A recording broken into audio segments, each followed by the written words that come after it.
explain something about ibogaine. I talked to Dr. Deborah Mash, who is actually the head of the ibogaine research in the United States. I called her in Florida, and I spoke with her, and I was like, so tell me about the success of ibogaine. And she's like, phenomenal, through the roof. And I'm like, really? I've been thinking about doing an ibogaine treatment myself. And I asked her what she thinks about the eventuality of ibogaine becoming a clinical legal drug. And she said, it is never going to happen. And I said, why do you think that is? And she said, well, I've put millions and millions of dollars of my own money into trying to get ibogaine legalized. And I have been shut down by everything that there is to shut you down in the government. And it blew me away. And this is why it blew me away. This is the addiction recovery numbers that ibogaine produces, okay? 90% of people that do a 3-day ibogaine treatment do not have a relapse for the next 20 years. 90% of people that go in for a 3-day ibogaine treatment are pretty much cured for the next 20 years. They get off the drug, they don't want anything to do with the drug, they feel good, their psychological problems have been remedied through suggestion and through basically through the visions that they see on ibogaine. And we're stomping it to the ground. We've basically got a cure here for addiction, and we're throwing it to the ground and saying it's worthless because it's a hallucinogen. Okay? Aside from ibogaine, meditation also allows us to make that connection. Okay? And that's why I'm giving a seminar on meditation, because for me, it has been a very powerful tool. It has helped me to focus my mind and helped me to... Are we going over time? A little? Okay, I'll wrap this up. So, let me explain these two meditations I was talking about earlier in the focus meditation. Okay, this is how it works. You focus on the first letter of your name, make sure it's in white across the black background of your mind, and you focus on it for 30 seconds. Now what you want to do is you want to really focus on the first letter of your first name. Make sure it doesn't change color, make sure it doesn't skew at all. Okay, you want to make sure there is a letter of your name. I often find this easier to do if I just trace it over and over in my mind, okay? Now, you want to start off trying to do this for 30 seconds. It's not easy. It is not an easy task. But if you can slowly get up to a minute, then 5 minutes, then 10 minutes, 20 minutes, and eventually get to 30 minutes of pure, absolute, unbroken concentration, your ADD will go away, your ability to resist any kind of cravings or any kind of desire to do any drugs, and you'll be able to completely focus on anything you want at any time. Okay? How is that not a plus? Especially for addiction, okay? You have this feeling start to come up in your body, and you start to want to use something. And then you have something to focus on. First letter of my first name, focus on it for 30 minutes, I guarantee you that feeling will be gone within 5 minutes. The countdown is more for just getting more proactive.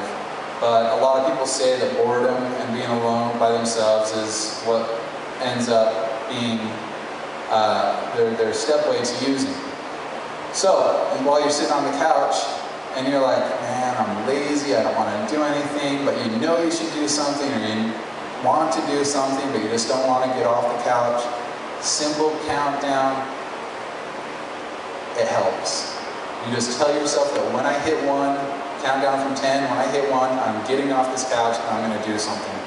And I can't tell you how many times I use it on a daily basis. And I don't say it out loud, I don't have to tell anybody that I'm doing it. I just tell myself when I hit 0 or when I hit 1, I'm standing up and I'm doing what I'm supposed to be doing. So that concludes this talk. Zach, you want to talk about your LA thing? And invite everybody? Yeah, sure. Really quickly, next Tuesday night at 6 o'clock, the talk is going to be Mind Over Mind, mind over body and mind over matter. And I'm literally going to go over each concept, how they work, and how you can literally take your thoughts and absolutely obliterate them or support them and have complete control over what goes through your mind. Tom, are you going to be talking about the physiology of this as well? The physiology of meditation? Some, yeah. Okay, hi, my name is Zach, and I'm starting a new group called Life Anonymous. We actually had our first group at the beginning of July, and we're going to do it again next Wednesday at 6:30 at Liberty Park. And kind of the philosophy behind it is that all these AA, NA support groups, they really have quite a bit of a flaw.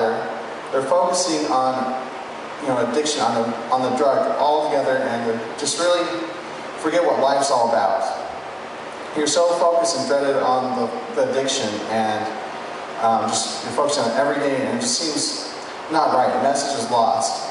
So the kind of purpose is to go out there and live life how it's supposed to, and kind of go out there and have fun, learn new things. So we're going to start doing activities probably about every other Wednesday, and just figure out what there is out of their life and enjoy it. Okay, so if anybody has any questions, I'd like to open it up for any questions now. Tom, where's this group? Liberty Park. Liberty Park? Yeah.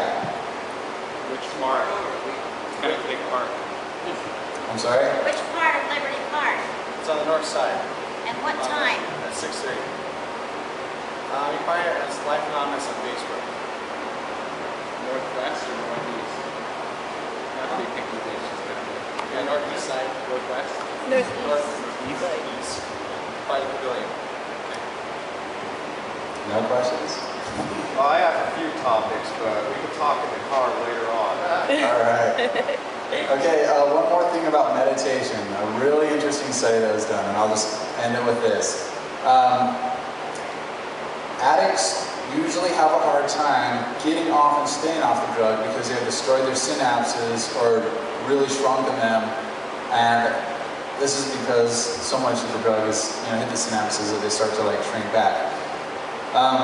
The average rehabilitation for this, for a heroin and cocaine user, is about 1.5 years, and that's not even the full rehabilitation. That's about when they get to the point where they really start to enjoy life and get the thrills out of life. Studies have shown that compared to a person who does not meditate, who is getting off of a drug, it takes them up to 1.5 years. Even longer in some situations. People that meditate have synaptic healing, full synaptic healing within 3 to 6 months if they meditate. So that's just something to think about. That's some really cool stuff, something that I really thought was an awesome study. And thank you everybody for coming.